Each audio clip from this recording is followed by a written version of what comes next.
Qabel l-aħħar elezzjoni ġenerali tal-2008, l-kumpanija tal-Gvern Wasteserv iffirma kuntratt ta' konsulenza dwar l-impjant ta' Sant'Antnin.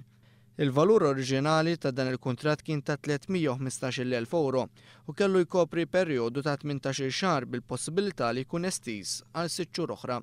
Dan il-kuntratt iżda eventwalment ġie estiż għal 43 xahar bil-konsegwenza li l-ispiża fuq żdiedet b'460,000 euro.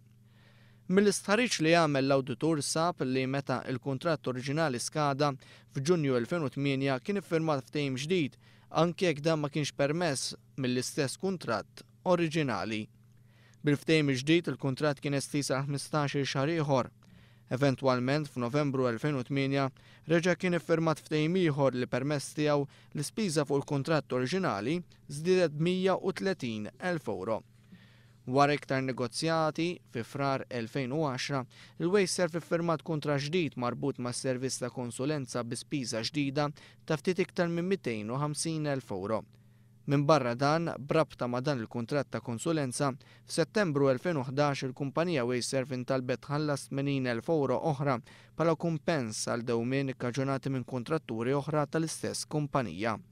Dan kollu wassal biex kuntratt wieħed biss ta' konsulenza dwar l-impjant ta' Sant'Antnin li suppost kellu jiswa 315,000 euro spiċċa sewwa 775,000 euro, żieda ta' 460,000 euro.